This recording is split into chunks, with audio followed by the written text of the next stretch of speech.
Okay students, last class में हमने सीखा था कि कंप्यूटर साइंस की एप्लीकेशन क्या है। तो आज हम कंप्यूटर साइंस का थोड़ा सा इंट्रोडक्शन शुरू करते हैं। तो सबसे पहले आता है कि हमें नॉर्मली बहुत बार जैसे कि जो भी बच्चा कंप्यूटर साइंस विषय सीखता है तो उससे कोई भी व्यक्ति बाहर से घर पे आपके आता है या स्कूल में आता है तो एक ही बात पूछता है कि कंप्यूटर होता क्या है, यानी उसकी डेफिनेशन पूछते हैं। पर बच्चे कहीं ना कहीं कंप्यूटर शब्द को परिभाषित अच्छे से नहीं कर पाते। तो देखिए, समझते हैं कंप्यूटर साइंस यानी कि कंप्यूटर होता क्या है।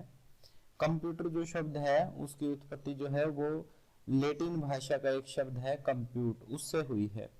तो इस लेटिन शब्द कंप्यूट का अर्थ होता है गणना करना यानी कैलकुलेशन करना। तो कंप्यूटर एक ऐसा इलेक्ट्रॉनिक यंत्र होता है जो यूजर द्वारा दी गई इनपुट लेकर, यूजर कौन है जो उसको जानकारी उसके अंदर फीड करेगा, उसके अंदर कोई भी उसको काम देगा करने के लिए। तो हम जब उसको कोई काम देते हैं यानी कोई उसको इनपुट देते हैं तो वो क्या करता है, उस पर प्रोसेसिंग करता है यानी उस पर प्रक्रिया करता है। और जब प्रक्रिया संपूर्ण हो जाती है उसके बाद वो उत्तर हमें आउटपुट डिवाइस की मदद से अंतिम जानकारी के तौर पे प्रदान करता है। तो जैसे ही आपकी प्रोसेसिंग हो जाएगी तो हमें आउटपुट डिवाइस की मदद से वो अंतिम जानकारी के तौर पर प्राप्त हो जाएगी जिसकी हमें जरूरत होती है। जब कंप्यूटर बनाने के बारे में सोचा गया था तब इसका केवल एक ही उद्देश्य था, गणना करना। क्योंकि जब शुरुआत कंप्यूटर की हुई थी तो उस टाइम केवल एक ही काम इसके बारे में सोचा गया था कि भविष्य में हम ऐसी चीज बनाएंगे जिससे गणना करना आसान हो सके। लेकिन अगर आज के समय में हम देखें तो आप शायद ही कोई बच्चा कंप्यूटर के ऊपर गणना करता हो यानी कि कैलकुलेशन करता हो। आजकल आप इतने सारे काम कंप्यूटर की मदद से कर पाते हैं, बहुत जल्दी से कर पाते हैं, जो इसके बिना आज संभव ही नहीं लगते। तो कंप्यूटर आज ऐसे अनेक कार्य करता है जो हमारी सोच से भी परे हैं। तो जब भी कोई आपसे कंप्यूटर के बारे में पूछे कि आप आइडेंटिफाई कैसे करोगे कि कंप्यूटर किस चीज को कहेंगे, तो आपको बस एक ही चीज का ध्यान रखना है मेन, कि एक तो वो इलेक्ट्रॉनिक डिवाइस हो और दूसरा क्या हो, वो कैलकुलेशन करती हो। लेकिन जैसे शुरुआत कंप्यूटर की हुई तो उस टाइम कुछ एक ऐसी डिवाइस थी जो इलेक्ट्रॉनिक नहीं थी लेकिन फिर भी गणना करती थी, तो उनको हम कंप्यूटर की श्रेणी में मान लेते हैं। तो अब हम ऐसी कौन कौन सी डिवाइस हैं जो कंप्यूटराइज डिवाइस हैं। कई बार क्या होता है कि बच्चे ऐसे समझते हैं कि जैसे कंप्यूटर जो आप अपने स्कूल में, अपने कहीं पे भी घर पे जो आप एक कंप्यूटर या लैपटॉप देखते हो केवल उसे ही कंप्यूटर कहते हैं, जबकि ऐसा नहीं है। आज के टाइम पे हम बहुत सारे, जैसे आपकी जो स्मार्ट वॉच होती है, मोबाइल्स होते हैं, स्मार्टफोन वगैरह, तो ये सारी की सारी डिवाइस भी कंप्यूटराइज डिवाइस हैं। ठीक है, तो आज के टाइम अगर हम देखें तो हम ऐसी बहुत सारी कंप्यूटराइज डिवाइस से घिरे हुए हैं। तो आपको आइडेंटिफिकेशन के लिए बस यही ध्यान देना है कि इस डिवाइस के अंदर कोई भी कैलकुलेशन होती है क्या, यानी आपको अगर डिजिट्स दिखाई देते हैं कहीं पे, कोई भी कैलकुलेशन का काम दिखाई देता है तो उस डिवाइस को आप क्या कहेंगे, कंप्यूटराइज डिवाइस, यानी उसके अंदर कोई ना कोई छोटा या मोटा या बड़ा कोई ना कोई हिस्सा कंप्यूटराइज पार्ट लगा हुआ है।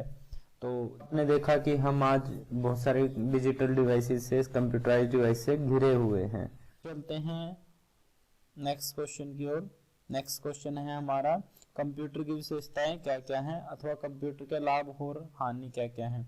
बहुत बार होता है कि कंप्यूटर की विशेषताएं पेपर में आ जाती हैं छोटी क्लासेस में, कई बार उसको उसके लाभ और हानि पूछ लिए जाते हैं।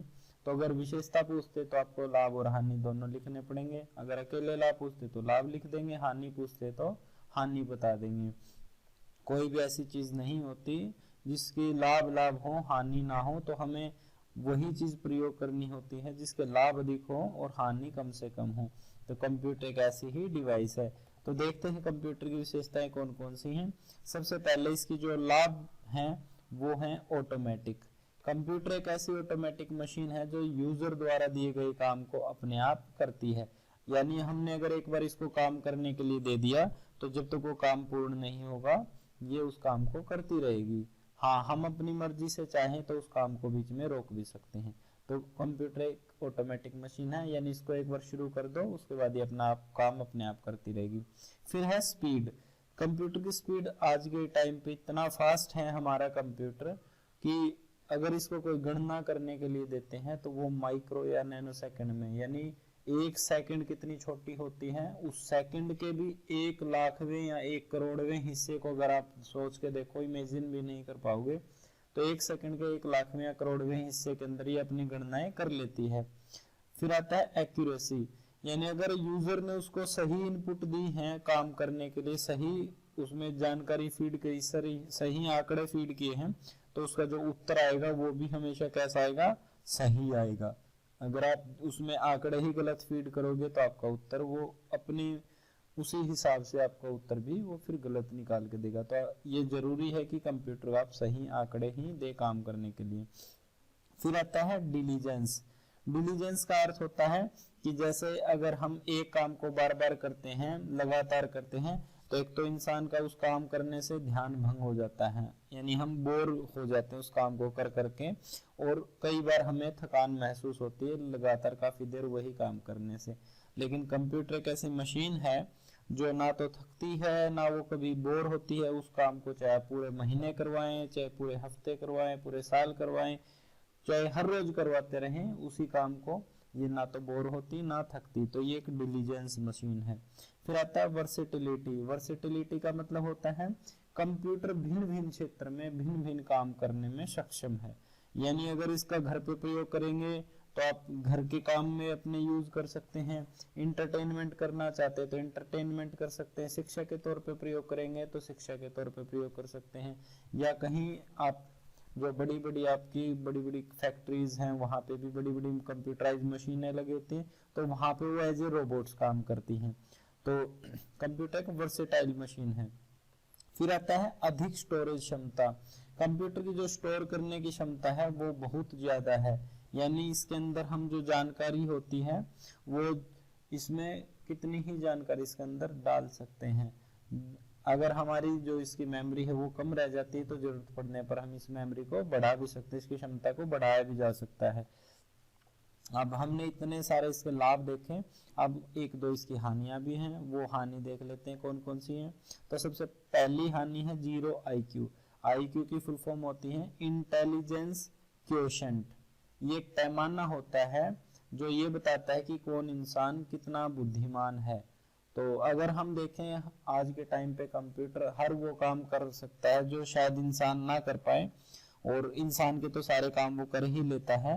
तो अगर इतने काम वो कर सकता है तो हम ये सोचते होंगे कि कंप्यूटर बहुत ज्यादा बुद्धिमान मशीन है, जबकि ऐसा नहीं है। कंप्यूटर का जो आईक्यू लेवल है वो बिल्कुल जीरो होता है, यानी उसका खुद का कोई दिमाग नहीं होता, उसकी खुद की सोचने की कोई बुद्धि या क्षमता नहीं होती, बुद्धि की क्षमता।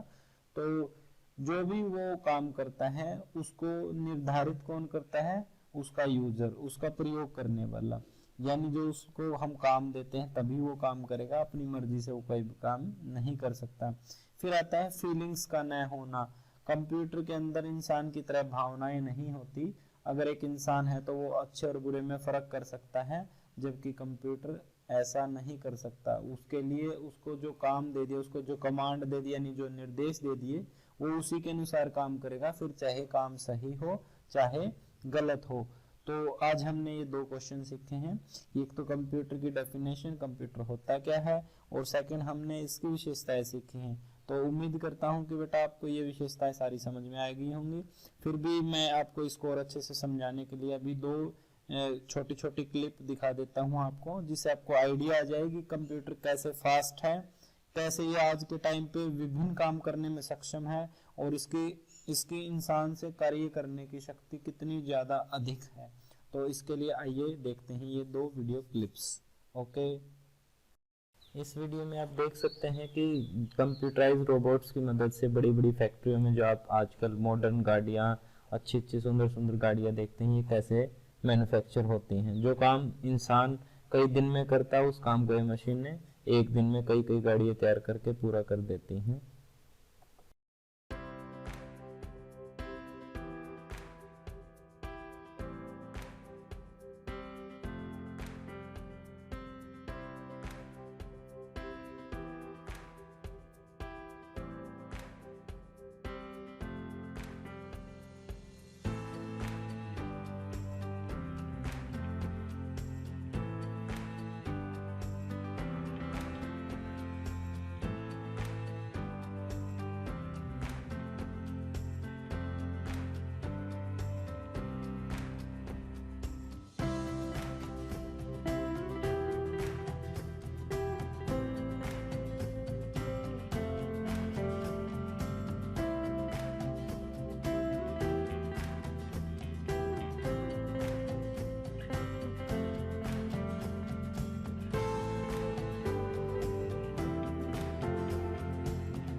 कंप्यूटर का एक मोस्ट इम्पोर्टेंट कंपोनेंट होता है मदरबोर्ड, और बड़ी बड़ी जो कंप्यूटर कंपनीज हैं वो इस मदरबोर्ड को कैसे इंडस्ट्री लेवल पे आपके कंप्यूटर के लिए तैयार करती हैं रोबोट्स की मदद से, रोबोटिक कंप्यूटर की मदद से, वो आप इस वीडियो में आराम से देख सकते हैं।